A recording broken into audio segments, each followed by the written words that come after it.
बच्चों, welcome back to ED academy. एक बार फिर से आपका हमारे चैनल ईडी एकेडमी पे स्वागत है। और जैसा कि आपको पता है, अपना सेकंड चैप्टर चल रहा है एसिड, बेस एंड सॉल्ट।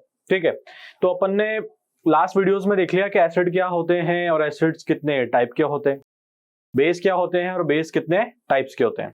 अब आज का मुद्दा यह है कि अपने को यह देखना है कि हमारे एसिड्स जो है किस किस तरह की रिएक्शन को शो करते हैं, ठीक है, या फिर कौन से सब्सटेंस जो है एसिड्स के साथ में रिएक्ट करते हैं और क्या क्या प्रोडक्ट्स बना लेते हैं। फिर उसके बाद में अपन बेस का देखेंगे। ठीक है, तो शुरू करते हैं। देखो कैसे कैसे रिएक्शन देखनी है अपने को। फर्स्ट, एसिड की रिएक्शन मेटल्स के साथ में, मतलब हमारे एसिड मेटल्स के साथ में रिएक्ट करके क्या बना लेंगे। सेकंड, एसिड मेटल ऑक्साइड्स के साथ में रिएक्शन करके क्या क्या बनाएंगे। एसिड मेटल कार्बोनेट्स के साथ में रिएक्शन कर कर क्या बनाएंगे, और एसिड बेस के साथ में रिएक्शन करके क्या क्या बना लेंगे। ठीक है, स्टेप बाय स्टेप करते हैं। फर्स्ट क्या है अपना, एसिड की रिएक्शन मेटल्स के साथ में। ठीक है, अब देखो आपको पता है कि सर मेटल्स वो एलिमेंट्स होते हैं जो इलेक्ट्रॉन्स को देना चाहते हैं। ठीक है, मेटल्स अपने वो एलिमेंट्स हैं जो इलेक्ट्रॉन को देना चाहते हैं, इलेक्ट्रोपॉजिटिव एलिमेंट्स हैं। ठीक है, अब देखो जब मेटल एसिड के साथ में रिएक्ट करेगा तो बनता है सोल्ट प्लस हाइड्रोजन गैस। ये एक जनरल रिएक्शन है, मतलब ऐसा होता ही होता है। मेटल जब एसिड के साथ में रिएक्ट करता है तो बना लेता है सोल्ट प्लस हाइड्रोजन गैस, वहां से रिलीज होती है हवा में। कैसे, एग्जांपल देखो, एग्जांपल दिया हुआ है HCl एसिड, मतलब हाइड्रोक्लोरिक एसिड जब मैग्नीशियम के साथ में रिएक्ट करता है तो बना लेता है मैग्नीशियम क्लोराइड, ये आपका है सॉल्ट, और निकल रही है हाइड्रोजन गैस। ठीक है, अब ये हुआ कैसे, देखो मैंने बताया मैग्नीशियम क्या है, मेटल है जो कि चाहता है कि भैया मैं इलेक्ट्रॉन को रिलीज कर दूं, इलेक्ट्रोपॉजिटिव एलिमेंट है। ठीक है, ये इलेक्ट्रॉन को देना चाहता है। HCl यहां पे क्या है, एसिड है। ठीक है, जब ये रिएक्शन होना स्टार्ट होगी तो बॉन्ड टूटेगी H plus plus Cl minus में। ठीक है, मैग्नीशियम क्या करेगा, मैग्नीशियम जो है इलेक्ट्रॉन रिलीज करके बना लेगा Mg+2, मतलब कि मैग्नीशियम अपने इलेक्ट्रॉन को देगा और कुछ इलेक्ट्रॉन रिलीज करके प्लस चार्ज हासिल कर लेगा। ये प्लस चार्ज मैग्नीशियम और क्लोरीन माइनस चार्ज दोनों बॉन्ड बना के निकल जाएंगे MgCl2 के फॉर्म में। ठीक है, लेकिन गरीब बच्चा बच गया हाइड्रोजन, उसके पास में पॉजिटिव चार्ज है। अब अगर उसको इलेक्ट्रॉन नहीं मिला तो फिर रिएक्शन कैसे होगी, वो चाहेगा ही नहीं भैया कि मैं रिएक्शन क्यों करूं।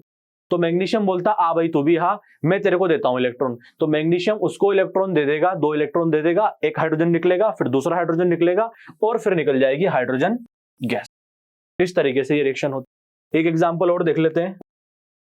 देखो एक एग्जांपल और लिखता हूं मैं लिख देता हूं जिंक मेटल। ठीक है, उसके बाद में मैंने लिख दिया HCl वापस से। ठीक है, क्या बनेगा, अब आप गैस करो, zinc chloride ZnCl2 plus hydrogen gas, ये रिलीज होगी, बस इतना सा है।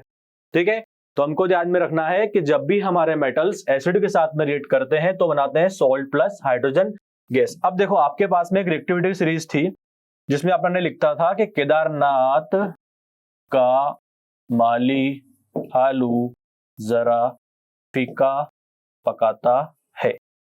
ठीक है, इसके नीचे भी कुछ एलिमेंट्स है, मैं यहीं तक बात करूंगा। ठीक है, इसमें हम रिएक्टिविटी सीरीज है, नीचे जाएंगे तो हमारी मेटल्स की रिएक्टिविटी क्या होती है, डिक्रीज होती है। ठीक है, मेटल्स की रिएक्टिविटी नीचे जाते जाते क्या होगी, डिक्रीज होगी। अगर मान लो मैं यहाँ पे नीचे वाला कोई एलिमेंट ले लूंगा, ठीक है, नीचे वाला कोई मैं एलिमेंट ले लेता हूं हाइड्रोजन से नीचे वाला, तो वो एलिमेंट जो होगा वो क्या है, वो लेस रिएक्टिव है हाइड्रोजन के कंपेयर में, तो वो इलेक्ट्रॉन को रिलीज नहीं करना चाहेगा। तो वो एसिड्स की जो बॉन्ड है HCl वाली, वो उसको तोड़ नहीं पाएगा, तो वो रिएक्शन नहीं होगी। इसलिए हम बोल रहे हैं कि हाइड्रोजन के ऊपर वाले जितने भी एलिमेंट्स हैं वो सब, हाइड्रोजन के ऊपर वाले जितने भी मेटल्स हैं वो सब एसिड के साथ में रिएक्ट करेंगे और बना लेंगे सोल्ट प्लस हाइड्रोजन। इसलिए हम इसको एक्टिव मेटल्स भी बोल देते हैं, क्योंकि बस यही मेटल्स हैं जो ऐसा काम करेंगे।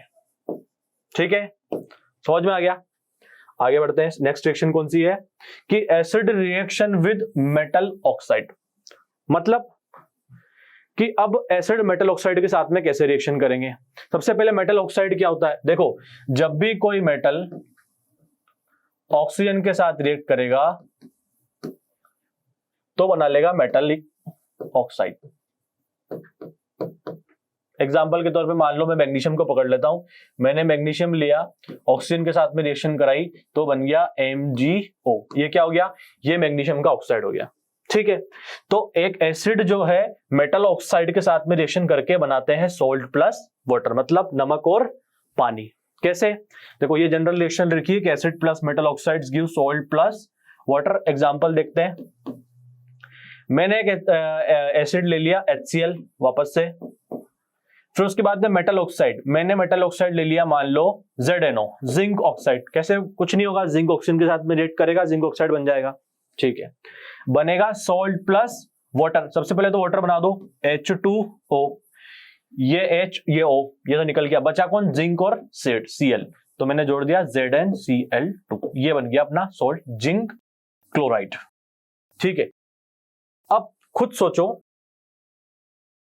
देखो एक रिएक्शन अभी अपने आएगी, मैं बता देता हूं आपको कि एसिड बेस के साथ में रिएक्ट करते हैं और बना लेते हैं सोल्ट प्लस वाटर, मतलब कि एसिड बेस के साथ में रिएक्ट करके बना लेते हैं सोल्ट प्लस वाटर। ठीक है, देखो इसमें वाटर बनता है, इसमें भी वाटर बन रहा है, इसके अंदर सोल्ट होता है, इसके अंदर भी सोल्ट बन रहा है, इसके अंदर एसिड है, इसके अंदर भी एसिड है।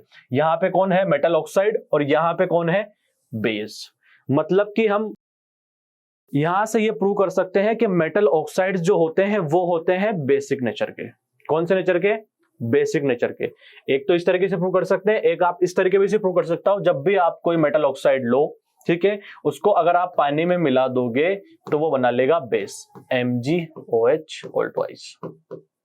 ठीक है, तो हमको भी पता चल गया कि हमारे जनरली हमारे मेटल्स जो है उन सबका नेचर कैसा होता है, बेसिक नेचर होता है। ठीक है, तो आपका एसिड तो HCl था, मेटल ऑक्साइड का नेचर कौन सा है, बेसिक है, तो बना लेंगे सोल्ट प्लस वाटर।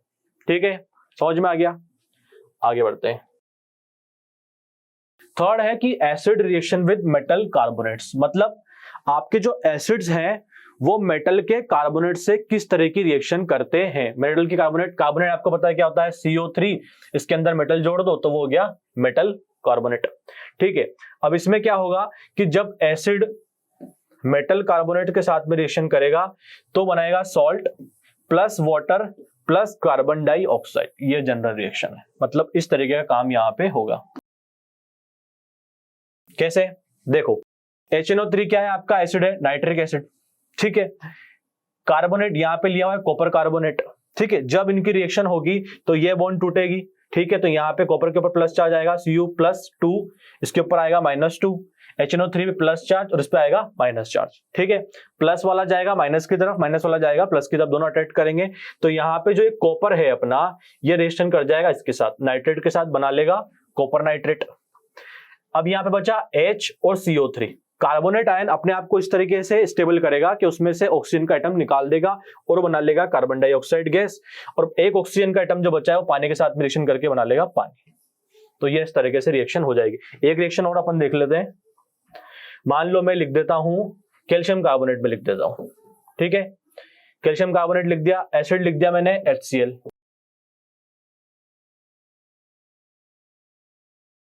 अब रिएक्शन कैसे होगी कि सर मेटल जो है, सबसे पहली बात तो नेगेटिव आयन वाले को पकड़ लेगा, ये Ca+ वाला होता है, ये माइनस वाला होता है, +2, ये माइनस वाला इसको पकड़ेगा, और इनकी वैलेंसी के अकॉर्डिंग फॉर्मूला बनेगा CaCl2। 9th क्लास में पढ़ा है अपने, आपको आता ही होगा कि सर कैल्शियम की वैलेंसी होती है 2, क्लोरीन की होती है 1, क्रिस क्रॉस कर दो। ठीक है, उसके बाद में यहां से वापस से CO2 निकलेगी और पानी बन जाएगा।